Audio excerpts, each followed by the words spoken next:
नमस्ते हमारे एसएससी की तैयारी करने वाले प्यारे भाई, कैसे हैं आप। जिस बैकग्राउंड से हम लोग आते हैं, मिडिल क्लास से, वहां बिना मेहनत के जीवन में कुछ भी हासिल करने की अपेक्षा ना रखें। छोटी से छोटी, बड़ी से बड़ी चीज प्राप्त करने के लिए आपको अपने शरीर को मेहनत की भट्टी में झोंकना होगा। बिना मेहनत के मलाई यहां कोई नहीं खा सकता मेरे भाई। उसके लिए तो आपको अंबानी के घर में पैदा होना पड़ता। मेरी बात समझ रहे हैं आप। 20 दिन में एसएससी सीजीएल का एग्जाम है और ये 20 दिन आपकी जिंदगी के लिए गेम चेंजर साबित हो सकते हैं। जितना हो सके उतना परिश्रम करिए, उतनी पढ़ाई करिए। बिल्कुल डिमोटिवेट नहीं होना है, अपने समय को बिल्कुल बर्बाद नहीं करना है। कोई भी यूट्यूब पे किसी तरह की कोई कूड़ा वीडियो नहीं देखनी है जिससे आपको कोई बेनिफिट ना मिले, जिससे केवल आपका समय बर्बाद हो। एक एक सेकंड बहुत कीमती है, इसको दूसरे की बकवासबाजी सुनने और देखने की बजाय अपने आप पे इन्वेस्ट करने में लगाइए मेरे भाई।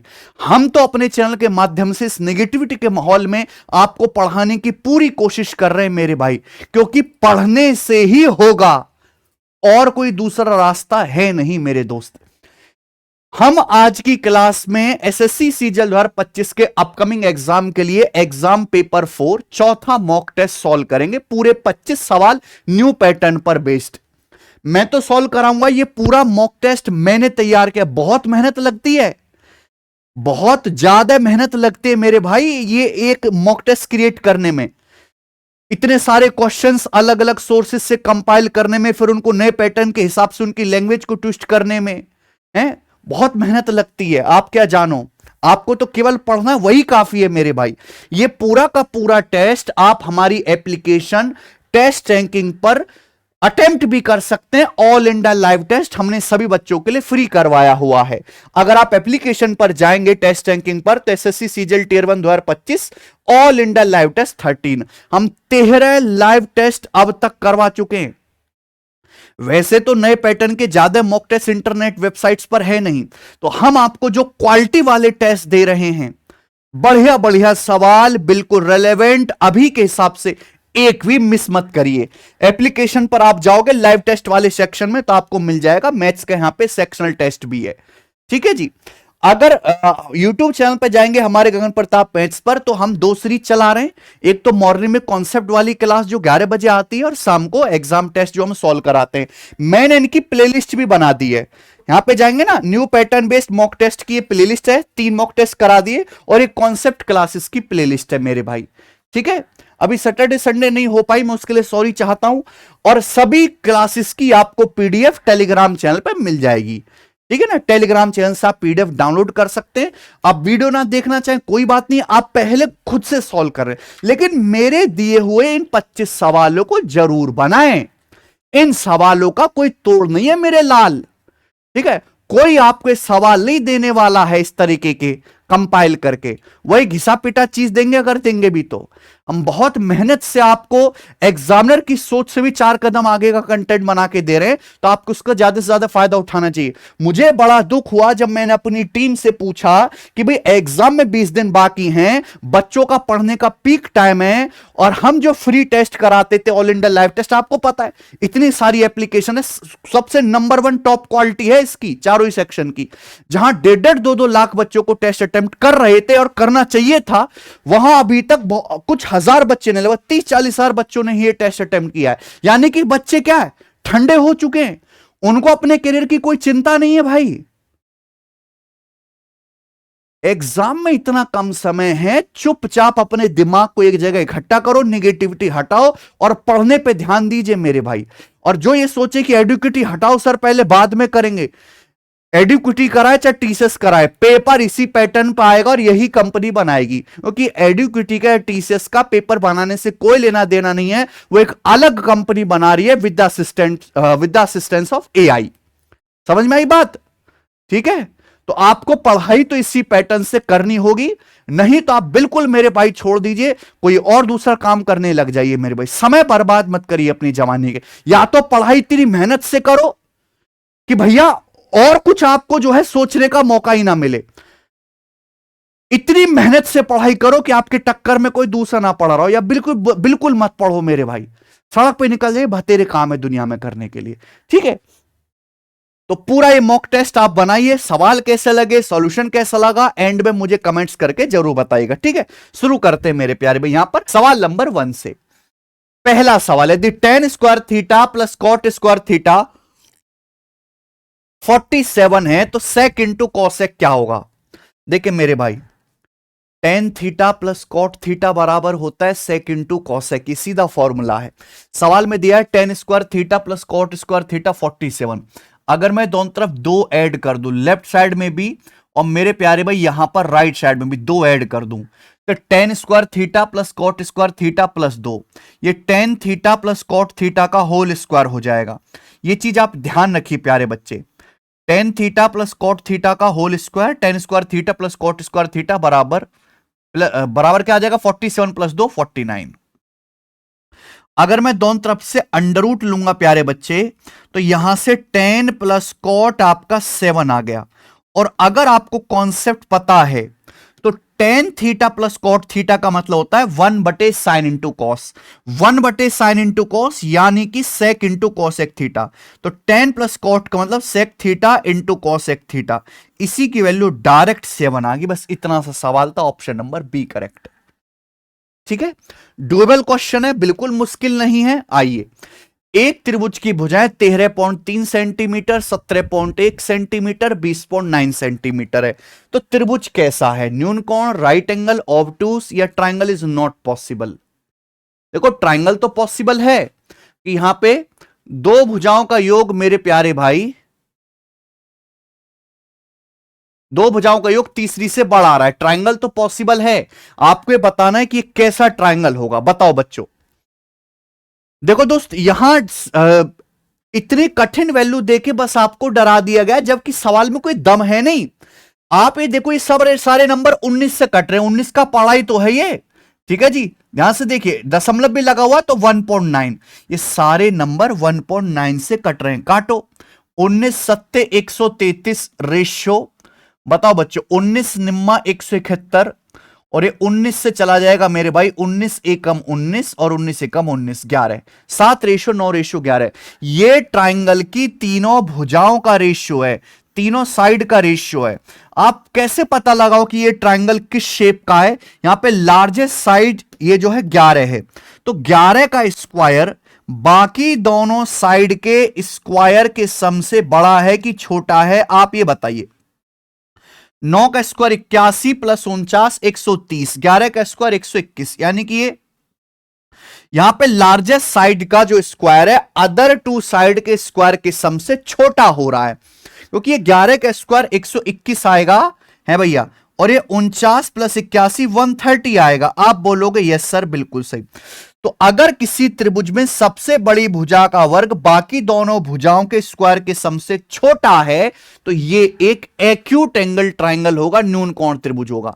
अगर सबसे बड़ी भुजा का वर्ग अदर टू साइड के स्क्वायर के सम से बड़ा हो जाए, तो वो ऑब्टूस एंगल ट्राइंगल, अधिक कोण त्रिभुज बन जाएगा। तो सीखा क्या आपने कि भाई अगर इस तरीके से हो तो यहां रेशियो ले लिया करो मेरे भाई, जिससे आपकी कैलकुलेशन कम हो जाए अगर भुजाएं मुश्किल हो। आ जाओ अगला सवाल, सवाल नंबर 3। इस तरह की चीजें अचानक से पेपर में आने लगी हैं।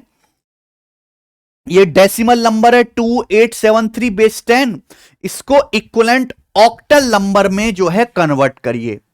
देखिए यहां बेस 10 है, आपको इसको जो है ऑक्टल नंबर में रिप्रेजेंट करना। ऑक्टल मतलब 8, कैसे करेंगे मेरे प्यारे भाई, ठीक है जी। इस डेसिमल नंबर 2873 को अपन लोग ऑक्टल नंबर में बेस 8 में कैसे कन्वर्ट करेंगे, कुछ नहीं करना होता मेरे भाई, 8 से डिवाइड करो और डिवाइड करने पर आप रिमाइंडर लिखते चले जाओ, ठीक है, रिमाइंडर लिखते चले जाओ।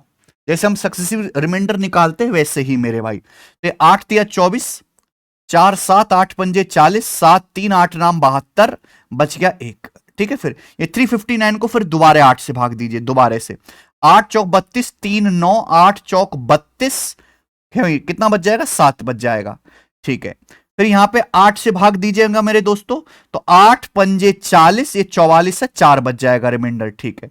फिर 8 से 5 को भाग दीजिए तो 0 बार जाएगा मेरे भाई, रिमाइंडर क्या बच जाएगा, 5 बच जाएगा, ठीक है जी। आप बोलोगे यस सर। तो ये बच गए रिमाइंडर 1 7 4 5। अब इसको उल्टा लिखना है मेरे प्यारे भाई, यहां गलती मत कर देना, रिवर्स ऑर्डर में लिखना है, रिवर्स ऑर्डर में। यानी कि इसकी जो वैल्यू आएगी वो आएगी 5471, 5471 और बेस 8। ठीक है, तो डेसिमल नंबर 2873 है ना, ये आपका जो है कन्वर्ट हो गया ऑक्टल में 5471, ये 8 बेस 8, बी ऑप्शन। समझ में आया? आप बोलोगे जी सर बिल्कुल इजीली समझ में आएगा, कोई दिक्कत है ही नहीं। चौथा सवाल देखिए, फाइंड दिस, करो।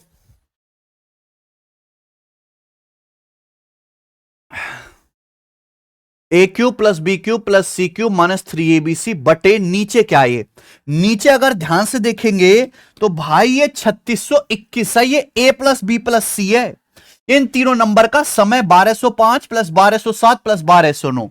एक्चुअली ये जो सवाल आपको दिखाया जा रहा है वो है A cube plus B cube plus C cube minus 3abc बटे A plus B plus C बटे A plus B plus C. Clear है? आप बोलोगे हाँ सर। और इसको डिवाइड करने पर आता है A square plus B square plus C square. Formula ये कॉन्सेप्ट है minus A B minus B C minus C A. Clear? किसी बच्चे को इसमें कोई समस्या? आप बोलोगे नहीं सर कोई समस्या नहीं है। ठीक है भाई, A cube plus B cube plus C cube minus 3abc है, A plus B plus C. अगर मैं इसको ए मानता हूं, इसको बी मानता हूं, इसको सी मानता हूं तो ठीक है जी। आप बोलोगे यस सर। 5 7 9 भाई, यहां पे जो नंबर है A B C arithmetic progression में, ए बी सी समांतर श्रेणी में है, मेरा काम और आसान हो गया। मैं आपको कॉन्सेप्ट ही बता देता हूं। अगर A B C arithmetic progression में उनका कॉमन डिफरेंस डी है तो ये A square plus B square plus C square minus A B minus B C minus C A की वैल्यू होगी थ्राइस ऑफ कॉमन डिफरेंस का square, thrice of common difference का square. पूरा concept लिख दिया। तो मेरा मकसद यह नहीं कि मैं सवाल करवा के चलता बनूं, मैं हर एक सवाल के पीछे का डिटेल कॉन्सेप्ट बता रहा हूं। इसलिए मॉक टेस्ट को मैं 1 घंटा टाइम लेके सॉल्व करा रहा हूं कि बच्चा सीख के जाए। सवाल नहीं करना, केवल सीखना है। तो यहां पे मेरे भाई कॉमन डिफरेंस कितना है? देखो ना, समांतर श्रेणी में 2 का गैप है, यहां एबीसी में 2 का गैप है, तो थ्राइस ऑफ कॉमन डिफरेंस 2 का स्क्वायर। तो 4 तिया 12 सवाल का आंसर है। देखिए कितना प्यारा सवाल है। मजा आया कि नहीं आया करके? आप यहां पर अच्छा यूनिट डिजिट से कैसे होगा, चलो कोई बात नहीं। आज सवाल नंबर 5 अलजेब्रा का। यदि x की पावर 0.18 प्लस 1 अपॉन एक्स की पावर 0.18 बराबर 8 है तो x की पावर 0.54 प्लस 1 अपॉन एक्स की पावर 0.54। ये पावर देख के घबराया मत करो मेरे भाई बिल्कुल भी। यहां जो है x की पावर 0.18 है, ये ध्यान दीजिए मेरे भाई। This is a number x की पावर 0.18, ये x की पावर 0.18। यहां देखो 3 गुना हो गया बेटा, है ना, पावर का 3 गुना हो गया, 18 तिया 54। तो यानी कि ये वही बेसिक सवाल है कि अगर x प्लस 1/x की है तो x cube plus 1/x cube, यह आएगा बच्चों k cube minus 3k, k cube minus 3k, यानी कि 8 का क्यूब 512। 512 में से 24 घटाना है आपको, तो 12 घटाओ फिर 12 घटाओ 488, तो 488 सवाल का आंसर है पहला ऑप्शन। निहायत ही आसान क्वेश्चन। आ जाइए सवाल नंबर 6 करो बच्चों। अच्छा सवाल फेंक रहे हैं हम आपके सामने। एक ऑब्टूस एंगल ट्रायंगल एबीसी में लॉन्गेस्ट साइड एबी की लंबाई 50 है and one of the other 2 side, और अदर 2 साइड में से एक की लंबाई 24 है। ठीक है, अगर ट्रायंगल का एरिया 360 सेंटीमीटर स्क्वायर है, त्रिभुज का एरिया, तो आपसे पूछा है तीसरी भुजा की लंबाई क्या है। ट्रायंगल की थर्ड साइड आपसे पूछे। गजब का क्वेश्चन मेरे भाई। देखो वैसे तो यहां पे साइन कोसाइन रूल का भी कॉन्सेप्ट लग सकता है, पर हम आपको बेस्ट तरीके से सिखाएंगे। ध्यान सुनिएगा। पहली सवाल में साफ साफ पहले बोल दिया कि एक ऑब्टूस एंगल ट्रायंगल आपको लेना है। इस तरीके से बना लेते ना मेरे भाई, ये हो गया। इसमें लॉन्गेस्ट साइड जो है वो आपकी ए बी है, तो अधिक कोण त्रिभुज आपका बन गया ए बी सी, अधिक कोण त्रिभुज। अच्छा इस सवाल में भुजा ए बी की लंबाई 50 सेंटीमीटर है, ये भी ठीक है। अदर दो साइड में एक की लंबाई 24 है मेरे प्यारे भाई। ये इस साइड की लंबाई आपको निकालनी है। एरिया आपका 360 वर्ग सेंटीमीटर है। एरिया क्यों दिया है, इस एरिया का कोई यूज है भी कि नहीं, तो मेरे भाई ध्यान से सुनेगा सब बच्चे, सब स्टूडेंट ध्यान से सुनेगा। अगर मैं इस साइड को आगे बढ़ा देता हूं, मान लीजिए मैंने आगे बढ़ा दिया और सामने वाले वर्टेक्स से परपेंडिकुलर डाला, सामने वाले वर्टेक्स से परपेंडिकुलर डाला, तो ये क्या है, ये इस ट्राइंगल की हाइट है भुजा 24 पर, साइड 24 पर ये इस ट्राइंगल की हाइट है। बोल हां, आप बोलोगे यस सर है भाई। ये साइड एसी है, सामने वाले वर्टेक्स बी से परपेंडिकुलर कैसे डालेंगे, भुजा एसी को आगे बढ़ाने पर, तो हाइट आप निकाल सकते हो आसानी से कि ट्राइंगल का एरिया होता है 1/2 बेस गुणा हाइट। अब बेस यहां पर 24 है इंटू हाइट एच आपको नहीं पता, ट्राइंगल का एरिया 360 आपको दिया है, तो 24 से जाएगा मेरे दोस्तों यहां पर ये 15 बार, तो ट्राइंगल की हाइट आ जाएगी 15 दूनी 30। तो इस साइड 24 पर, इस बेस 24 पर ट्राइंगल की हाइट 30 आ गई 30। आप बोलोगे यस सर बिल्कुल सही। भाई सब सवाल सॉल्व हो चुका है। यही सोचना था मेरे दोस्तों, इस सवाल में यही लॉजिक लगाना था कि कभी भी ऐसा सवाल आए, दो साइड दियो, एरिया दिया हो, परपेंडिकुलर डालो। ये बड़ा वाला राइट एंगल आपको दिखाई दे रहा है, आप बोलोगे सर अच्छे से दिखाई दे रहा है, ये 90 डिग्री के सामने 50 है हाइपोटेन्यूज, ये 30 है, तीसरी भुजा कितनी बचेगी 40, 3 4 5 का ट्रिपलेट लग गया, बस ये 10 गुना है, 30 40 50। आप बोलोगे हाँ सर ये 40 है 24 है, तो ये कितना बचा 16 बचा, यहां से यहां तक आप बोलोगे सर बहुत बढ़िया, मजा आ गया sir, Oscar goes to you. ये 16। हमें तीसरी साइड निकालने बेटा, ये तीसरी साइड आपको निकालने क्या नहीं आ जाएगी बेटा। अब इस वाले राइट एंगल ट्राइंगल को ध्यान से देख लो ना, इस वाले राइट एंगल ट्राइंगल को देखो, छोटे वाले को, छोटे वाले ट्राइंगल में एक साइड 16 है भाई, ये एक, ये 16, ये 30 है, तीसरी निकालनी है अभी। ये 90 डिग्री राइट एंगल ट्राइंगल है, किससे कट रहा है 2 से, 2 8 16, 2 से 30 15 बार, ये 8 15 17 का ट्रिपलेट है, बस दुगुना है, 8 का दुगुना 16, 15 का दुगुना 30, तो ये तीसरी साइड आ गई 17 का दुगुना 34, डी ऑप्शन। बताओ कितना प्यारा सवाल है भाई, कितना शानदार क्वेश्चन है। जितना शानदार ये सवाल है उससे कहीं ज्यादा बेहतरीन इसको करने का हमारा तरीका है। ऐसे सवालों की आपको प्रैक्टिस करनी है, तभी तो कॉन्फिडेंस बढ़ेगा। क्या चाशनी जैसे सवाल लगाते रहते हो दिन भर, ना कुछ सीखते, बस टाइम वेस्ट करते हो। Find the value of this. त्रिकोणमितीय भाई cos 15 degree, sine 7.5 degree, cos 7.5 degree का मान क्या है, बढ़िया। 7.5 का डबल होता है 15 डिग्री। कुछ नहीं है इस सवाल में, इस सवाल में कुछ भी नहीं है, ध्यान सुनेगा। कॉस 15 डिग्री, देखने वालों ने पहचान लिया होगा कि यह सवाल कैसे करना है। यह साइन 7.5 डिग्री है इंटू कॉस 7.5 डिग्री, ये ना सवाल में आप बोलोगे यस सर बिल्कुल यही है। बच्चों एक बात ध्यान सुनिए, अगर मैं यहां 2 से गुणा और 2 से भाग करता हूं तो कोई पाप किया क्या हमने, आप बोलोगे नहीं सर कोई पाप नहीं किया, लेकिन हमने उद्धार जरूर कर दिया इस सवाल का। ये क्या बन गया बच्चे, ये बन गया 2 साइन ए कॉस ए। आप उड़ उड़ के बताओगे sir 2 sign A cos A होता है sign 2 A, 2 sign A cos A sir sign 2 ए, तो यहां पे साइन 2 ए यानी कि साइन 2 गुणा 7.5, साइन 15 डिग्री आ जाएगा, साइन 15 डिग्री आ गया। आप बोलोगे यस सर बिल्कुल सही। कॉस 15 डिग्री, साइन 15 डिग्री, हालांकि मैं इनकी भी वैल्यू रख सकता हूं, पर क्या जरूरत है, अगर मैं फिर से ऊपर 2 से गुणा और 2 से भाग करता तो कोई पाप किया नहीं। ये 2 कॉस 15 साइन 15 फिर से ये बन गया अभी, ये चीज फिर से क्या बन गई 2 sign A cos A sign 2 ए, तो नीचे तो हो गया 1/4 2 साइन ए कॉस ए यानी कि साइन 2 ए यानी कि साइन 15 दूनी 30 डिग्री आ गया। साइन 30 डिग्री आपका 1/2 होता है, साइन 30 डिग्री का मान 1/2, तो 1/4 गुणा 1/2 1/8, सी ऑप्शन। मजा आया, अच्छा लगा सवाल, आगे करते हैं। अरे बाप रे बाप, ये तो बहुत बड़ा सवाल लग रहा है, इतना लंबा चौड़ा, कोई दिक्कत नहीं भाई। एक कंस्ट्रक्शन साइट पे पंकज और तरुण 2 वर्कर हैं, उनको असाइन किया गया to break the stone for flooring, और इसके लिए पत्थर तोड़ने का काम सौंपा गया। भाई साहब ये आपका फ्यूचर है, पत्थर तोड़ने का अगर पढ़ाई नहीं करे, ठीक ठाक कहीं नहीं लगे, तो आपके पास ना स्किल, ना आपकी शकल सूरत बहुत ज्यादा बढ़िया, ठीक है ना पुश्तैनी कोई प्रॉपर्टी बहुत बड़ी, क्या करोगे? एक हाथ में हथौड़ा, एक हाथ में छेनी, पत्थर तोड़ोगे। तो इसलिए कुछ कर लो, कुछ मेहनत कर लो, ये जो कुछ समय है ना इसको भुना लो, इसका सही से इस्तेमाल कर लो, अच्छी जगह से पढ़ो। एक कंस्ट्रक्शन साइट पे पंकज, तरुण, दो वर्कर हैं, उनको पत्थर तोड़ने काम दिया फ्लोरिंग के। पंकज काम अकेले 16 घंटे में कर सकता है, तरुण 24 घंटे में कर सकता है। अच्छा, they decide to work on the alternate hour so that they can take rest in between. ठीक है, एक एक जो है अल्टरनेट आवर पर काम करते हैं। पंकज पहले घंटे काम करता है, फिर तरुण दूसरे घंटे, सो ऑन। बताओ कितने घंटे में वो काम पूरा कर लेंगे अगर वर्क अल्टरनेट आवर के बेसिस पे होता है। यानी कि सवाल देखने में बस बड़ा है, इसमें कुछ भी नहीं। पंकज फ्लोरिंग का काम 16 घंटे में कर सकता है तोड़ने का, और ये ना, और तरुण जो है 24 घंटे में कर सकता है, पर ये अल्टरनेट आवर्स पे काम करते हैं।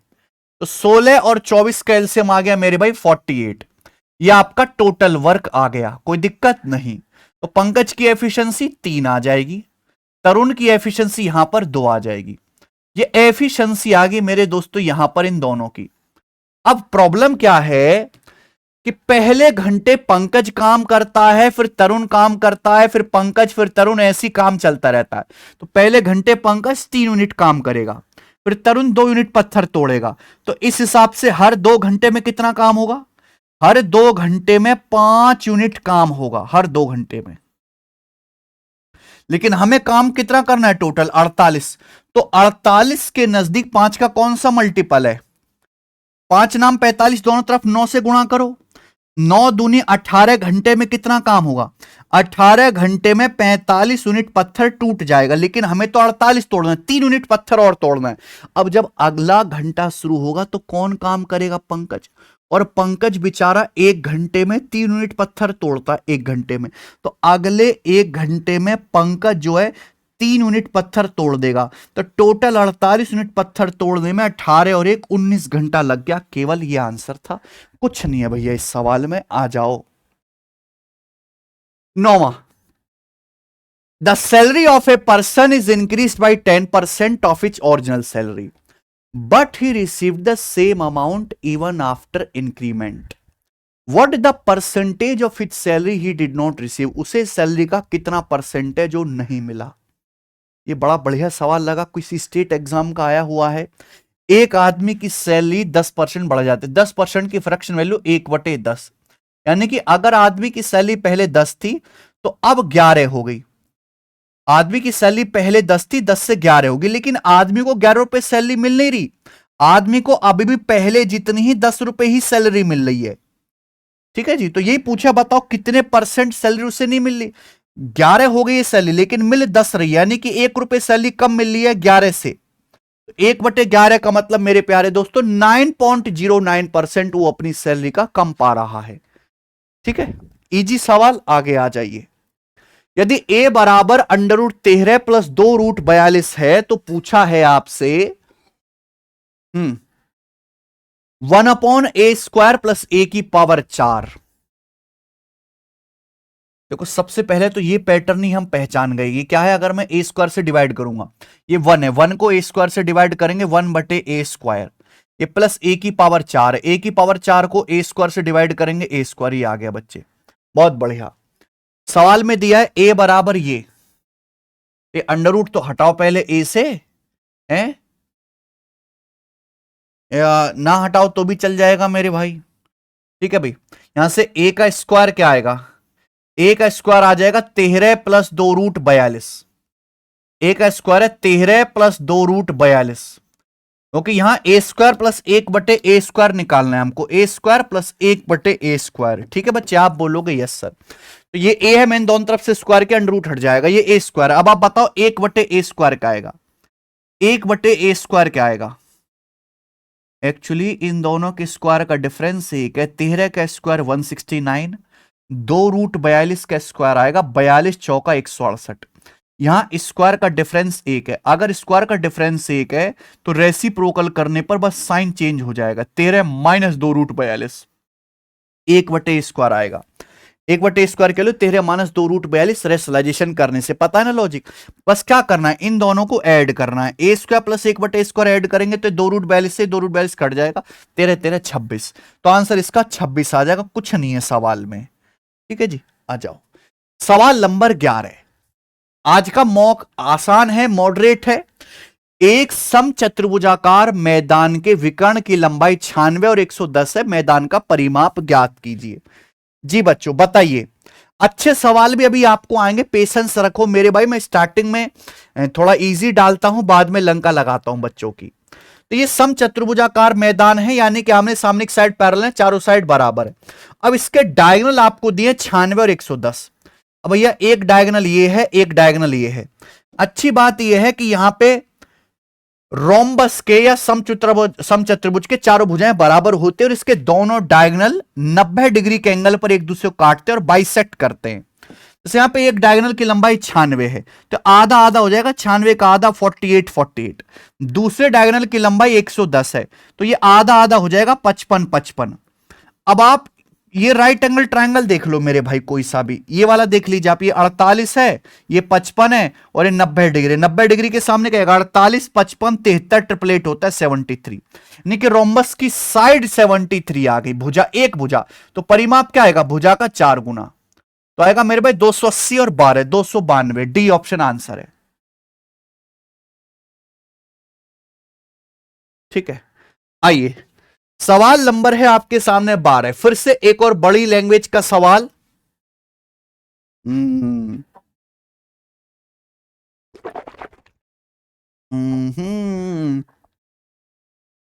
ये जो है सवाल बेईमान दुकानदार का, करिए। एक a shopkeeper uses false weights and thereby cheats customer by giving 750 gram instead of 1 kg। एक शॉपकीपर गलत बाट लगाता है और अपने कस्टमर को धोखा देता है। कैसे भाई, कस्टमर को 750 ग्राम देता है 1 किलो की बजाय। बेचारा कस्टमर गरीब मेरे जैसा है, 1 किलो बतासे मांगता है, दुकानदार 750 ग्राम ही देता है। He also claim that he sells rice at cost price। वो ये क्लेम कर रहा है कि वो कॉस्ट प्राइस पर बेच रहा है। In order to increase his sale, अपनी सेल इंक्रीज करने के लिए वो 125 ग्राम राइस फ्री देता है हर 1 kg पर। हर एक कोई 1 किलो चावल खरीदेगा तो 125 ग्राम चावल वो फ्री देगा मेरे भाई। ठीक है, तो आपसे पूछा ओवरऑल परसेंटेज प्रॉफिट क्या हुआ उसका, कि अगर एक कस्टमर 1 किलो चावल खरीदता है और शॉपकीपर गलत वाट का इस्तेमाल करता है टू मीजर 125 ग्राम ऑल्सो, यानी कि दुकानदार 125 ग्राम फ्री जो दे रहा है उसको नापने के लिए भी गलत वजन का इस्तेमाल कर रहा है। तो बड़ी अलग सी लैंग्वेज इस सवाल की है कि भैया दुकानदार कह रहा है कि मैं आपको चावल दूंगा लागत मूल्य पे, लेकिन दुकानदार करता क्या है, अगर ग्राहक 1 किलो यानी कि 1000 ग्राम चावल मांगता है तो दुकानदार गलत बाट रखे और 750 ग्राम चावल ही देता है।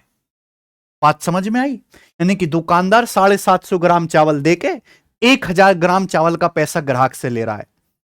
लेकिन दुकानदार कह रहा भाई साहब मैं आपको चावल मुफ्त भी दूंगा 125 ग्राम, आप 1 किलो खरीदोगे तो 125 ग्राम चावल मुफ्त भी दूंगा, लेकिन जो मुफ्त चावल है उस पर भी गलत वजन अप्लाई कर रहा है। यानी कि एक्चुअली दुकानदार जो है ग्राहक जो चावल मांग रहा है उसका 3/4 ही दे रहा है। 1000 का 750 ग्राम कितना होता है, 3/4 है, तो भैया 750 ग्राम दुकानदार देगा ही देगा, प्लस 125 ग्राम फ्री भी देगा।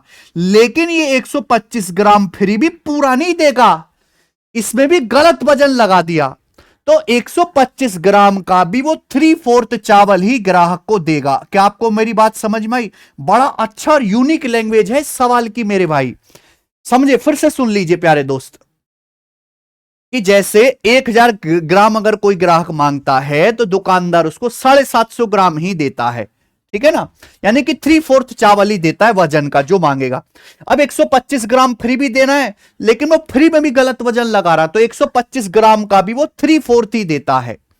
यानी कि दुकानदार टोटल ग्राहक को इतने किलो चावल देता है और पैसा 1000 ग्राम का ले रहा है, इतना वजन दिया और 1000 ग्राम का पैसा ले लिया, तो प्रॉफिट कितना होगा? रेशियो, जस्ट रेशियो ले लो, 125 से जाएगा 6 बार, ये 125 कट जाएगा, 125 से 1000 8 बार, तो आएगा 6 चौक 24 3 27/4 रेशियो 8, तो आएगा 27 रेशियो 32 आ गया, 27 रेशियो 32।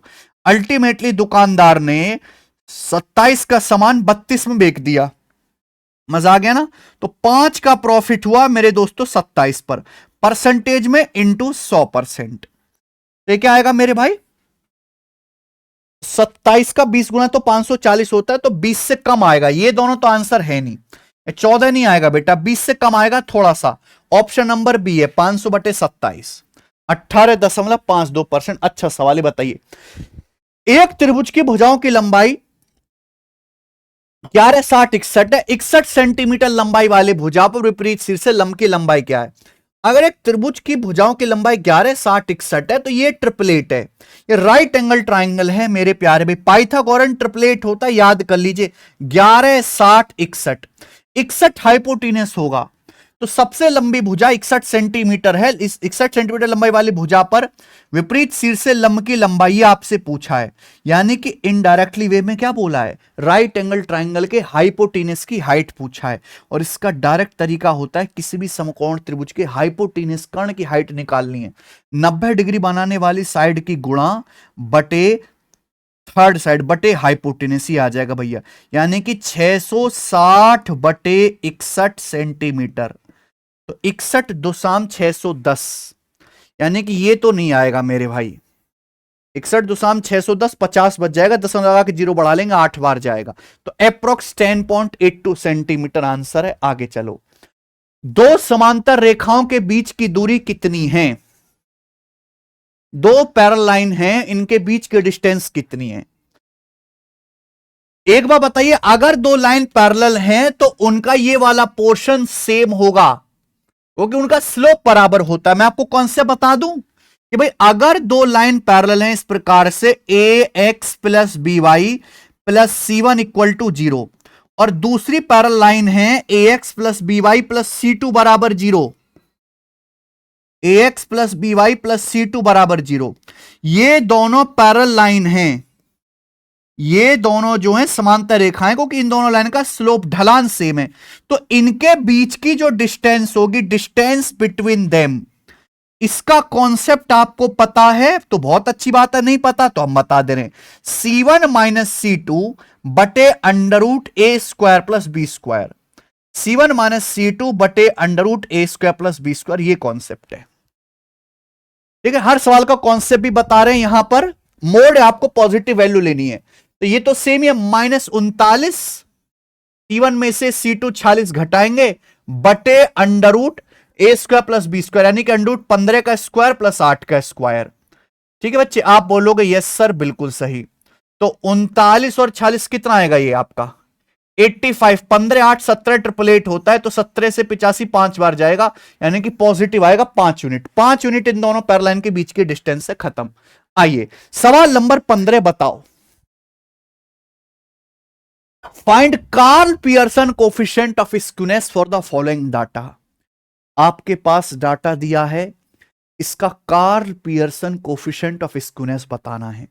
बहुत सारे बच्चों को लग रहा होगा कि सर ये क्या बवाल है, नहीं पढ़ा है, नहीं पढ़ा है तो पढ़ लीजिए मेरे भाई, कई शिफ्ट में इस पे डायरेक्ट सवाल आया है।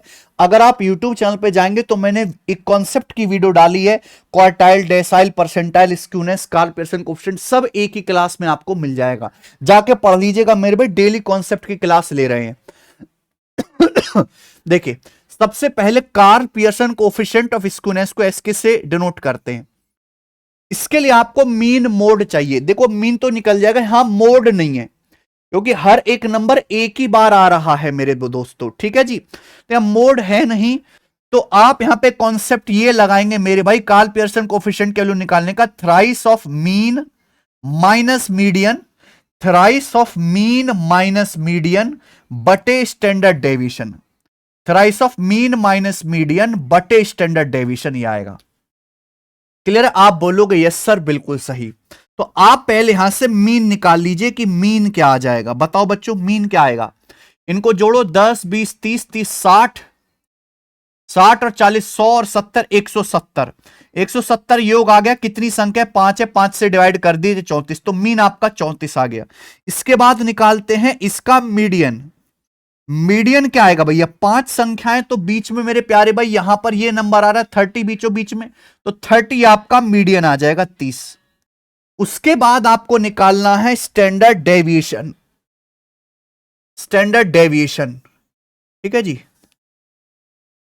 मीन 34 है, 34 से हर एक संख्या का डिफरेंस लीजिए। अच्छा, एक यहां पे ना नंबर के एंड में 0 आ रहा है, तो ये एक तरीका ये भी है मेरे भाई आसान सा। स्टैंडर्ड डेविएशन का ये फॉर्मूला मेरे हिसाब से ये जल्दी हो जाएगा। सिग्मा एक्स स्क्वायर बटे एन माइनस एक्स बार, यानी कि मीन का होल स्क्वायर। स्टैंडर्ड डेविएशन के 2 फॉर्मूले होते हैं, 3 फॉर्मूले होते हैं मेरे दोस्तों।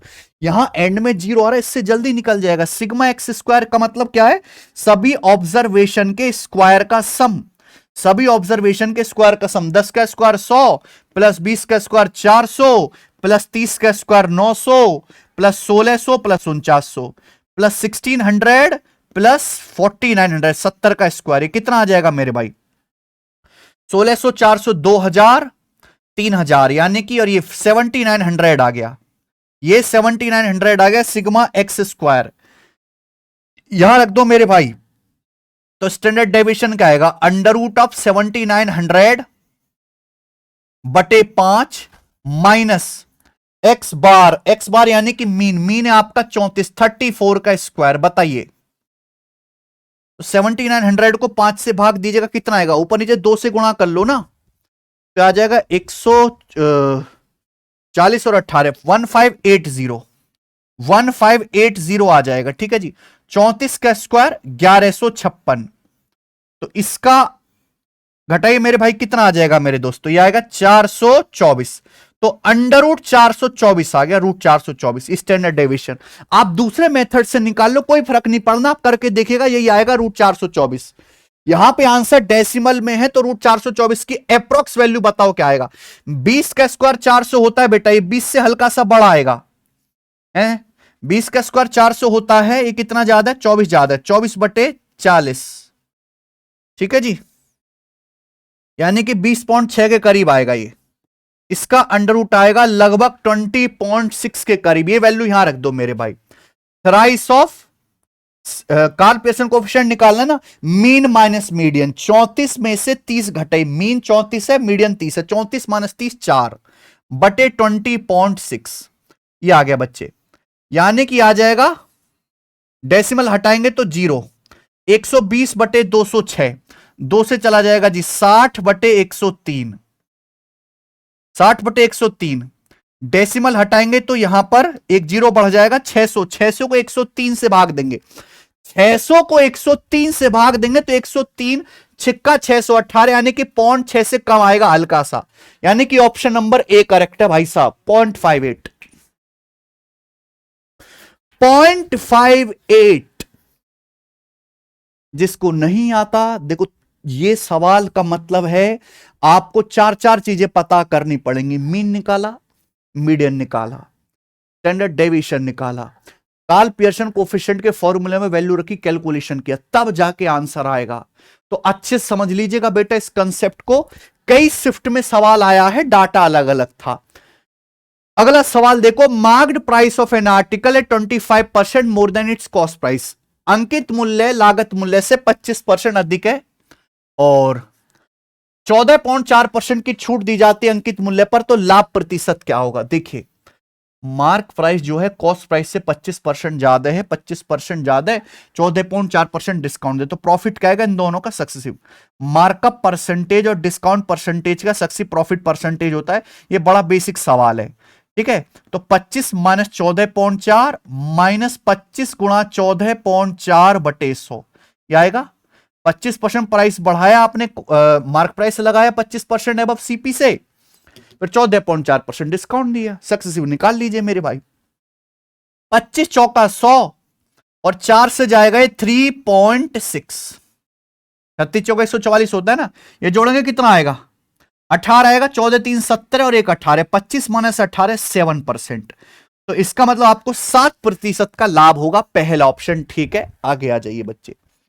कॉस 40 डिग्री ए है तो कॉस 100 डिग्री का मान क्या है? कॉस 40 डिग्री है तो भैया ये भी 40 डिग्री में लेके आओ। 40 नहीं तो 40 का दुगुना तिगुना बना लो, जैसे 100 डिग्री है मेरे भाई, कॉस 100 डिग्री। 100 डिग्री को आप ऐसे लिख सकते हो, कॉस 180 माइनस 80 डिग्री। आप बोलोगे यस सर। 180 की शक्ल देख के मेरे प्यारे भाई कोई चेंज नहीं होगा, लेकिन ये सेकंड क्वाड्रेंट में होता है कॉस नेगेटिव, तो कॉस 80 डिग्री हो जाएगा। आप बोलोगे यस सर, बिल्कुल सही। सवाल निपट गया भाई। ये 40 डिग्री या 80 डिग्री है, डबल है। आपने फॉर्मूला पढ़ा है कॉस 2 थीटा का। कॉस 2 थीटा का फॉर्मूला होता है कॉस थीटा में 2 कॉस स्क्वायर थीटा माइनस 1। तो कॉस 2 थीटा का formula 2 cos square theta minus 1। तो कॉस 80 डिग्री का फॉर्मूला आ जाएगा 2 cos square 40 degree minus 1। Cos 40 degree A है, ये आ जाएगा। माइनस से अंदर गुणा करेंगे तो 1 minus 2a square. 1 minus 2a square, पहला ऑप्शन ही ठीक है। ठीक है जी। सेकंड क्वाड्रेंट में कॉस नेगेटिव होता है। आ जाइए, आसान सवाल था। सवाल नंबर है आपके सामने 18। ये बड़ा सवाल है, ये भी छोटा कर देते, थोड़ा सा करो। एक ठेकेदार 245 इंप्लॉय काम पे लगाता है, who finish 7/11 of total work in 54 दिन। जो 54 दिनों में 7/11 काम पूरा करते हैं 245 employee. Due to rain the work will stop for 11 days. बारिश के कारण 11 दिनों तक काम बंद रहा। And 40% work also destroyed. 40% काम भी नष्ट हो गया। After rain 41 people fall sick. बारिश के बाद 41 लोग बीमार हो गए और काम करने की हालत में नहीं थे, यानी कि बाकी लोगों ने ही काम किया होगा। तो बताओ काम कितने दिन में पूरा हुआ? गजब क्रिएटिव सवाल है ये। सवाल बैंकिंग के पेपर का पूछा, और बैंकिंग में ऐसे सवाल आना एक नॉर्मल बात है बेटा। एसएससी में ही तो फड़फड़ाहट हो जाती है। बैंक वाले जो है ऐसे सवाल आने पे खुश हो जाते हैं, इजी आ गया। ठीक है जी। तो यहां जो कॉन्सेप्ट लगेगा, मैन है, डेज है, वर्क है, वो कॉन्सेप्ट ये लगेगा टाइम एंड वर्क का। M1 D1 बटे W1 बराबर M2 D2 बटे W2। बहुत ही बेहतरीन क्वेश्चन है, ध्यान से सुनेगा भाई। एक ठेकेदार ने 245 लोगों को काम पे लगाया और उन्होंने 54 दिन काम किया। कितने दिन काम किया भाई साहब? 54 दिन काम किया, 54 डेज। और इन 54 दिनों में काम कितना हुआ? 7/11 आ रहा है। फिर बारिश हुई, बारिश के कारण 11 दिन तक काम रुका हुआ। 40% काम खराब भी हो गया। 40% की फ्रैक्शन वैल्यू 2/5। 2/5 काम खराब हो गया। यानी कि भैया मुझे यहां पे 11 भी करना है वर्क में, 5 भी करना है। तो 11 और 5 का एलसीएम हमने टोटल वर्क 55 मान लिया, कि माना टोटल वर्क है 55 किलोमीटर लंबी सड़क बनाने का टोटल वर्क मान लिया। अब एक बात बताइए, 245 लोगों ने काम किया। कितने दिन तक काम किया? 54 दिन तक काम किया, 54 डेज तक काम हुआ। कितना? टोटल 55 है, 55 का 7/11। 55 का 7/11 हो गया जी 35। यानी कि 35 यूनिट काम हो गया। 35 यूनिट काम हो गया, 35 यूनिट। यानी कि काम बाकी कितना है अभी? 20 यूनिट काम बाकी है। 20 यूनिट काम बाकी है। बोल हाँ। टोटल 55 यूनिट काम था, 55 का 7/11, 35 यूनिट काम W1 हो गया। रिमेनिंग W2 काम है 20। 35 और 20 55। लेकिन मेरे भाई बारिश पड़ने लगी, तो बारिश जब पड़ने लगी तो जो काम हुआ है 35, उस 35 का 40%। 40% यानी कि 2/5। 35 का 40% आ गया 14। 14 काम खराब हो गया। तो जो काम खराब हुआ है वो दोबारा से करना पड़ेगा, यानी कि रिमेनिंग काम 20 नहीं करना, 14 काम खराब हो गया। टोटल 35 यूनिट काम हो चुका है, 35 का 40%, 14 खराब हो गया, 14 काम और करना है। तो रिमेनिंग 20 तो बचा है ही, प्लस 14 जो खराब हो गया। अब आपको टोटल 20 प्लस 14, 20 प्लस 14 यूनिट काम करना है मेरे भाई। बारिश के कारण कितने दिनों तक? 11 दिनों तक काम रुका रहा है। बारिश के बाद 245 लोग थे, 41 लोग बीमार हो गए, तो यानी कि लोग बचे कितने हैं अब 201। तो बचा खुचा काम 201 लोग करेंगे, यही है क्या? ठीक है, 204, सॉरी, बचा कुचा काम 204 लोग करेंगे मेरे भाई। 245 में से 41 भी और 204 लोग करेंगे, और मैंने मान लिया कि माना डी दिन में काम कर लेंगे। तो M1 D1 बट्टे W1 बराबर अब 204 लोग हैं। काम कितना करना है? काम करना है 20 प्लस 14, 34 यूनिट काम करना है। 20 रिमेनिंग प्लस 14 जो खराब हुआ, कितने दिन में करेंगे? डेज में निकाल लीजिए मेरे भाई को, कि पता करना है काम टोटल कितने दिन में हुआ। ठीक है जी, तो ये बहुत बेहतरीन सवाल है। देखो 34 से 6 बार चला जाएगा, ये साफ साफ दिख रहा है। 180 और 24 204, 6 से मेरे दोस्तों 54 भी चला जाएगा 9 बार, और 35 से चला जाएगा जी बिल्कुल ठीक 7 बार, यानी कि 7 नाम 63। तो बचा कुचा काम जो है, रिमेनिंग काम बारिश के बाद 63 दिनों में हुआ। अगर आपसे सवाल में ये पूछा होता ना कि बारिश के बाद काम खत्म होने में, जब बारिश रुकी कितने दिन लगे? 63 दिन लगे। पर पूछा काम कितने दिन में कंप्लीट हुआ? 54 दिन तो पहले थे, 11 दिन काम बंद रहा, प्लस 63 दिन बारिश के बाद, तो टोटल काम हुआ 4 1 5 3 8 5 1 6 6 12 128 दिन में। तो कुल काम 128 डेज में हुआ। और ये गजब सवाल है भाई साहब। ठीक है जी, तारीफ होने लायक सवाल है। मुझे लगता है ये जो है हिडन कैलकुलेशन आपको यहां पे ध्यान रखनी है। ये है, आ जाइए अगला सवाल लेंगे। सवाल नंबर है आपके सामने 19, जल्दी से बताओ। ट्राइंगल एबीसी में एक्स वाई को बीसी के पैरेलल खींचा गया है, जो एक्स और वाई पर भुजाओं को काटता है। AB 5.4, BC 7.2, BX 3 है, तो एक्स वाई की लंबाई क्या है? अगर आपको सवाल पढ़ते हुए नहीं पता लग रहा कि थेल्स थ्योरम का सवाल है, तो आपकी तैयारी वो बहुत खोखले लेवल पे है, बहुत खोखले लेवल पर। कोई भी आपको पीट के चला जाएगा पेपर में। ट्राइंगल एबीसी में एक्स वाई को बीसी के पैरेलल खींचा गया है। हालांकि सवाल में टेक्निकल एरर करी थे एग्जामिनर ने, प्रीवियस ईयर क्वेश्चन है, ये नहीं बताया कि एक्स और वाई कौन सी साइड पर है। कोई नहीं मान लिया कि जैसे एक्स वाई बीसी के पैरेलल है, ठीक है जी, लिखना चाहिए कि एक्स ए बी पर है, वाई ए सी पर है। बोला है ए बी की लंबाई 5.4, ए बी की लंबाई है पूरा 5.4, ठीक है। बीसी की लंबाई है 7.2, बीसी की लंबाई 7.2, ठीक है। बीएक्स की लंबाई है 3, बीएक्स की लंबाई है 3। पूछा एक्स वाई की लंबाई क्या है।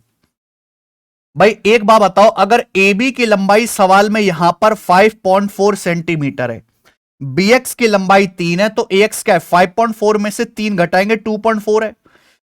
5.4 में से 3 घटाएंगे तो बच्चों कितना आ जाएगा? 2.4 आ जाएगा। एक्चुअली जब ये दोनों लाइन पैरेलल खींची है मैंने एक्स वाई बीसी के पैरेलल, तो यहां पे छोटा बड़ा triangle, triangle A X Y और ट्राइंगल ए बी सी, ये दोनों ट्राइंगल एक दूसरे के भाई सिमिलर हैं, समरूप हैं। और जब सिमिलर है तो करस्पॉन्डिंग साइड का रेशियो सेम होगा। क्या है करस्पॉन्डिंग साइड का रेशियो? छोटे बड़े ट्राइंगल में 6 से जा रहा है, 6 चौक 24, 6 निम्मा 54, 6 चौक 24, 6 निम्मा 54, 4:9। तो एक्स वाई से बीसी का रेशियो भी 4:9 होगा। और 9 की वैल्यू सवाल में 7.2 सेंटीमीटर है, 0.8 गुना, 0.8 से गुणा, तो 4 की वैल्यू भी 0.8 गुना होगी, 3.2 सेंटीमीटर। तो एक्स वाई की जो वैल्यू है यहां पर वो 3.2 सेंटीमीटर है। सी ऑप्शन हो गया ना आसानी से। आइए, यदि पी क्यू आर और एस अलग अलग सिंगल डिजिट वाले पॉजिटिव नंबर्स हैं, तो P plus Q into R plus X का सबसे बड़ा मान क्या है? बहुत बढ़िया, देखो मेरे भाई, P Q R S 4 digit है, ठीक है, बात समझ गए। अब लेकिन सवाल में भी ये भी बोला है कि पी क्यू आर और एस अलग अलग हैं, तो ये P plus Q into R plus S की मैक्सिमम वैल्यू क्या होगी? मैक्सिमम वैल्यू आपको निकालनी है। देखो डिजिट जो है वो तो 0 से लेकर 9 तक 10 ही डिजिट होते हैं। अगर आपको यहां पे इनके प्रोडक्ट की मैक्सिमम वैल्यू निकालनी है तो आपको 4 डिजिट मैक्सिमम वाले लेने पड़ेंगे, यानी कि 4 डिजिट मैक्सिमम वाले 6 7 8 9, यही है मेरे भाई। इनमें से पी क्यू आर एस रखना पड़ेगा, ठीक है जी। अब एक रास्ता हो सकता है कि ये भैया मैं ये 6 7 ले लूं पी क्यू और ये 8 9 ले लूं, ये 6 7 ले लूं, 6 + 7, और ये आर एस 8 9 ले लूं, 8 + 9, तो 6 7 13 और 8 9 17, 13 × 17 221 आ जाएगा भैया। 221। लेकिन 221 से भी बड़ा मैं आपको रख के दिखा सकता हूं मेरे भाई। 200 अगर मैं सम सेम कर दूं, 6 9 15 7 8 15, अगर यहां पी और क्यू को 6 + 9 ले लिया जाए और आर एस को यहां पे 7 और 8 ले लिया जाए, वैसे भी आपको पता है कि प्रोडक्ट मैक्सिमम तब होता है जब सम इक्वल होता है। 6 9 15 7 8 15, 15 × 15 225, तो 225 यहां पे मैक्सिमम आएगा, बी ऑप्शन। 225 से बड़ा नहीं करके सकते आप ये प्रोडक्ट, ठीक है ना। तो यहां पे 6 9 15 7 8 15, बढ़िया सवाल था ये, सी सेट के पेपर का है, पीवाईक्यू। 21वां सवाल देखो, एंड की तरफ आ लिए हैं, बढ़िया पेपर है आज का भी। 19 आदमी इकट्ठे होकर पार्टी में गए भैया, मुर्गा पार्टी करेंगे, ये बेकार लोग हैं। वहां उनमें से 14 आदमी डिनर पर प्रत्येक ने 59 रुपए खर्च करे। बाकी बचे लोगों में से प्रत्येक ने 19 आदमी के एवरेज खर्च से 7 रुपए अधिक खर्च किए। तो आपसे पूछा प्रत्येक आदमी का एवरेज खर्चा क्या था, average money spent by each person क्या है। गजब सवाल मेरे भाई साहब।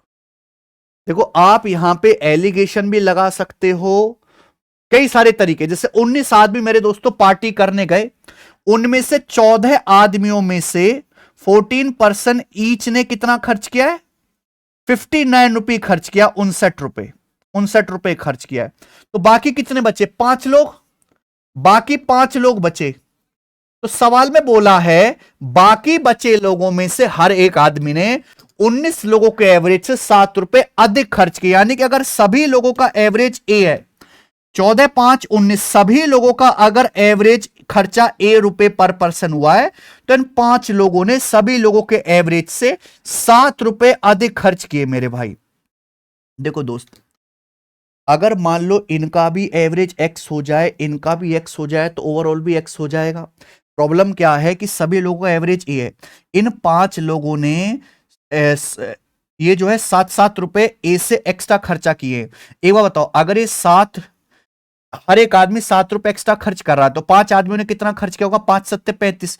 ये 35 रुपए मेरे प्यारे भाई इन 5 लोगों से खर्च ना करवा के, ये 35 रुपए इन 14 लोगों में बराबर बराबर बांट दो। इन 14 लोगों में तो कितना आ जाएगा, ये आ जाएगा आपका 2.5, 59 + 2.5 हो जाएगा 61.5 रुपए, 61.5।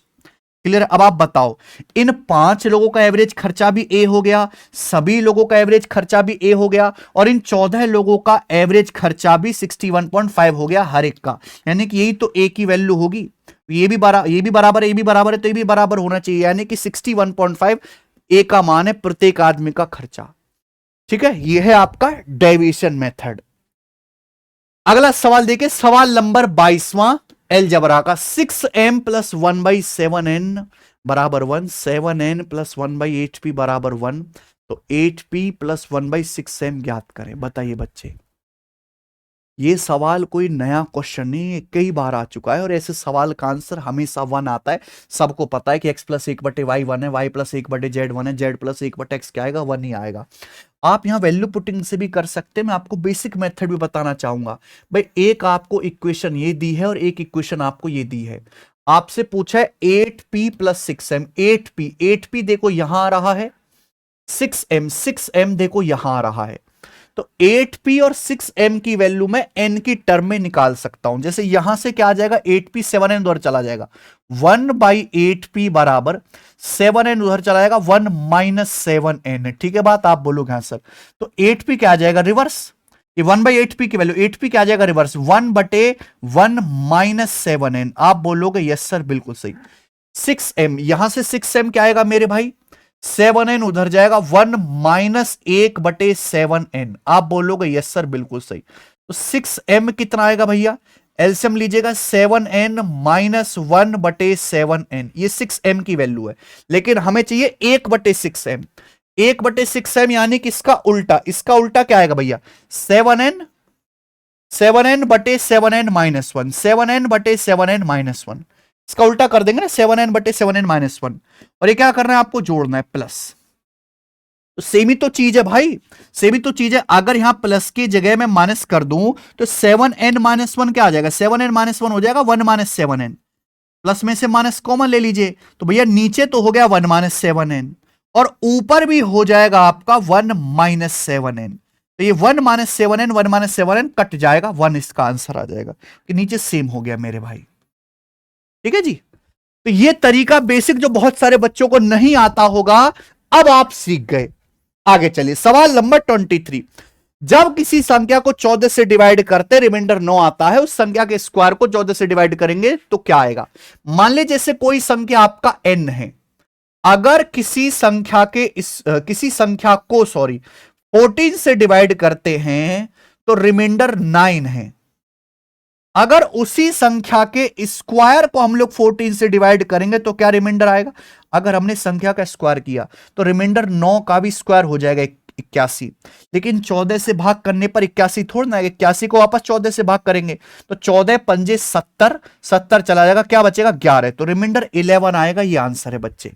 आइए अगला सवाल, सवाल नंबर है आपके सामने यहां पर 24वां सवाल दिख रहा है कंपाउंड इंटरेस्ट का। ये बिल्कुल नया क्वेश्चन डाला, ये भी जो है बैंकिंग का प्रीवियसर सवाल है। देखते हैं इस सवाल को कितने बच्चे बना पाते हैं। Difference between the simple interest and compound interest for the second year is 12 rupee and the simple interest for the first year is 80 rupee. Find the compound interest for the third year. Third year का compound interest बताओ। If rate of interest ratio for 3 year is 2:3:4। अगर 3 सालों के लिए ब्याज की दर क्रम से 2:3:4 है। ठीक है जी मेरे भाई, ये सवाल बना ही नहीं पाओगे अगर आपको ट्री नहीं बनाना आता कंपाउंड इंटरेस्ट में। ट्री की आपको अच्छी खासी नॉलेज नहीं है। यहां प्रॉब्लम क्या है कि आपको first year, second year, third year तीनों की कहानी देखनी है कि पहले साल में क्या ब्याज हो रहा है, दूसरे साल में कितना ब्याज हो रहा है, तीसरे साल में कितना ब्याज हो रहा है। मुझे लग रहा है सबसे कंसेप्चुअल सवाल है ये क्लास का। ठीक है जी, प्रिंसिपल आपको नहीं पता ना पता करने की जरूरत है। पहले साल के लिए सिंपल इंटरेस्ट 80 रुपए, पहले साल तो सिंपल इंटरेस्ट कंपाउंड इंटरेस्ट बराबर ही होता है ना। सेकेंड ईयर के एसआई और सीआई का डिफरेंस है 12। सेकेंड ईयर में देखो पहले साल केवल प्रिंसिपल पर ब्याज मिलता है, पहले साल केवल प्रिंसिपल पर ब्याज मिलेगा मेरे भाई। तो पहले साल इसलिए सिंपल इंटरेस्ट कंपाउंड इंटरेस्ट बराबर होता है। कंपाउंड इंटरेस्ट क्यों ज्यादा होता है एसआई से, क्योंकि कंपाउंड इंटरेस्ट में ब्याज पर भी ब्याज मिलेगा। तो सेकेंड ईयर में सीआई एसआई का जो डिफरेंस है 12 रुपए, ये 12 रुपए कहां से आया, यानी कि सेकेंड ईयर में इस 80 रुपए पर आपको 12 रुपए ब्याज मिला होगा कि नहीं। इस सेकेंड ईयर में इस 80 रुपए पर 12 रुपए ब्याज मिला होगा कि नहीं, यानी कि 15%।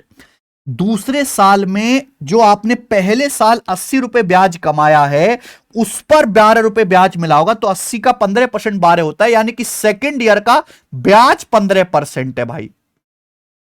बात समझ में आई, क्योंकि सवाल में बोला तीनों सालों के लिए ब्याज की दर 2-3-4 के रेशियो में, तीनों साल के लिए ब्याज की दर 2-3-4 के रेशियो में। सेकंड में 15% ब्याज है, 3 के लिए 15%, 5 गुना 2 की वैल्यू 10%, 4 की वैल्यू 20%।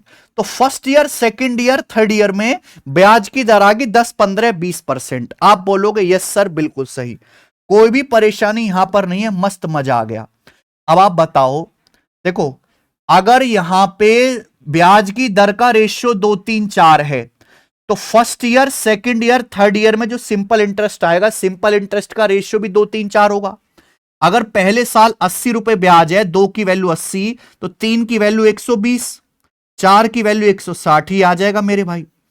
अगर आप बताओ सिंपल इंटरेस्ट डायरेक्टली प्रोपोर्शनल होता है रेट के, अगर ब्याज की दर का रेशियो 3 साल में 2-3-4 के रेशियो में, तो सिंपल इंटरेस्ट भी 2-3-4 के रेशियो में होगा। पहले साल अगर 80 है, 2 की वैल्यू 80, 3 की वैल्यू 120, तो 4 की वैल्यू 160। अब आप बताओ मेरे भाई कि थर्ड ईयर में 20% ब्याज है, थर्ड ईयर में 20% ब्याज है। देखो थर्ड ईयर में जब आप जाओगे तो आपने पहले 2 सालों में जो ब्याज कमाया है उस ब्याज पर आपको 20% ब्याज मिलेगा। तो पहले 2 सालों में आपने 200 रुपए ब्याज कमाया, तो इस 200 रुपए का 20% 40 रुपए आपको ब्याज मिलेगा। आपने सेकंड में 12 रुपए ब्याज कमाया, तो 12 रुपए का 20%, 12 का 20% होता है 2.4 रुपए आपको ब्याज मिलेगा, 2.4 रुपए। यानी कि थर्ड ईयर में जो आपका ब्याज हो जाएगा ये हो जाएगा जोड़ जाड़ के, यानी कि 160, 40, 200, 2.4 रुपए पहला ऑप्शन, 202.4। और इसी के साथ अब मैं आज की क्लास का आखिरी सवाल करवा रहा हूं, आज के मॉक टेस्ट का सवाल number 25। The marks scored by in 8 subject are, 26 कैसे आ गए यहां पे, एक बच्चे के 8 सब्जेक्ट में मार्क्स ये हैं भाई, 8 सब्जेक्ट में मार्क्स, ठीक है। तो आपसे पूछा है find the mean deviation about median, इस बच्चे के मार्क्स का मीडियन के अबाउट मीन डेविएशन कितना आएगा। तो भैया सबसे पहले तो आप मीडियन ही निकाल लो, मीडियन ही निकालो। सबसे छोटा नंबर यहां पे 32 है, उसके बाद आपका 38 है, 38 के बाद आपका मेरे प्यारे भाई यहां पर 40 है, 40 के बाद आपका 45 है, 45 के बाद आपका 48 है, 48 के बाद आपका 55 60 है, 1 2 3 4 5, एक छूट गया क्या, 48 के बाद आपका 50 है, 50 है, फिर आपका 55 है, फिर 60 है। तो ये बच्चे असेंडिंग ऑर्डर में लिख लिया, 1 2 3 4 5 6 7 8। अब मुझे आपको निकालना है इसका मीडियन। अब चूंकि 8 टर्म्स हैं तो बीचों बीच में 2 नंबर आएंगे, 8 का आधा चौथा और अगला 5वां, चौथा 5वां, ये दोनों नंबर बीचों बीच में आ रहे हैं, ये दोनों नंबर। तो मीडियन जो होगा इन दोनों का एवरेज आ जाएगा, 45 प्लस 48 का आधा, यानी कि कितना मेरे प्यारे भाई, 46.5, ये आपका मीडियन आ गया। ठीक है जी, आप बोलोगे यस सर बिल्कुल सही। तो लेकिन सवाल ये है ही नहीं, सवाल ये है कि आपको मीन डेविएशन बताना है अबाउट मीडियन, मीडियन के सापेक्ष इस डाटा का मीन डेविएशन क्या होगा। आप मीन डेविएशन समझते हैं, आपने इस डाटा का मीन डेविएशन निकाल लिया, आपने इस डाटा का मीडियन निकाल लिया, मीडियन से हर एक डाटा को कंपेयर करो, तो कंपेयर करने पर कुछ कम भी हो सकते ज्यादा भी हो सकते हैं। आपको मेरे प्यारे भाई केवल वैल्यू लेनी है, मॉड वैल्यू लेनी है, फिर उसका एवरेज निकाल लीजिए। जैसे मीडियन आया 46.5, जबकि पहले बच्चे के मार्क्स 32 हैं, पहले बच्चे के मार्क्स हैं 32, तो ये कितना कम है, 46.5 से 32 14.5 कम है, तो 14.5 ही लेना है मेरे भाई। मीडियन है 46.5, दूसरे बच्चे के मार्क्स 38 है, कितना कम है मेरे प्यारे भाई, ये आपका 8.5 कम है, 8.5 कम है। 46.5 से 40 कितना कम है, 6.5 कम है। 46.5 से 45 1.5 कम है, ये कितना मेरे भाई 1.5 ज्यादा है। 46.5 से 50 3.5 ज्यादा है। 46.5 से 55 8.5 ज्यादा है। 46.5 से 60 13.5 ज्यादा है। ठीक है, तो आपको एब्सोल्यूट वैल्यू लेनी है कि भैया मीडियन से जो बच्चे के मार्क्स से कितने गैप पर है, मोड वैल्यू लेनी है। अब आप इनको जोड़ लीजिए प्यारे बच्चे, ठीक है जी। तो कितना आ जाएगा, 14.5 और 13.5 28 आ गया, 8.5 आपका 17 आ गया, 28 और 17 45, 6.5 और 3.5 आपका मेरे दोस्तों 10 आ गया, 55 और 1.5 3 58 आ गया। जल्दी जुड़ गया, ऐसे जोड़ लिया मैंने, तो यानी कि आ गया 58। तो मीडियन के अबाउट जब मैंने डेविएशन निकाला तो 58 आया। कितने बच्चे हैं, 8 बच्चे हैं, तो 58 को 8 से डिवाइड करेंगे तो ये आ गया मेरे भाई, 2 से काट लीजिएगा 29/4, तो 4 7 28, 1/4.25, यानी कि 7.25 ये आ गया। 7.25 ये दिख रहा मुझे, सी ऑप्शन 7.25 आंसर है सवाल का। ठीक है बच्चे, तो आपको मीन डेविएशन निकालना है अबाउट मीडियन। कुछ मत करिए, पहले आप इस डाटा का मीडियन निकालो, मीडियन से हर एक डाटा पॉइंट को कंपेयर करो मेरे भाई। ठीक है, डेविएशन निकाले, प्लस माइनस नहीं करना आपको, यहां पे मोड वैल्यू लेनी है, जो भी आएगा डेविएशन उसको ऐड करके, 8 बच्चे हैं 8 से डिवाइड कर दीजिए, बात खत्म।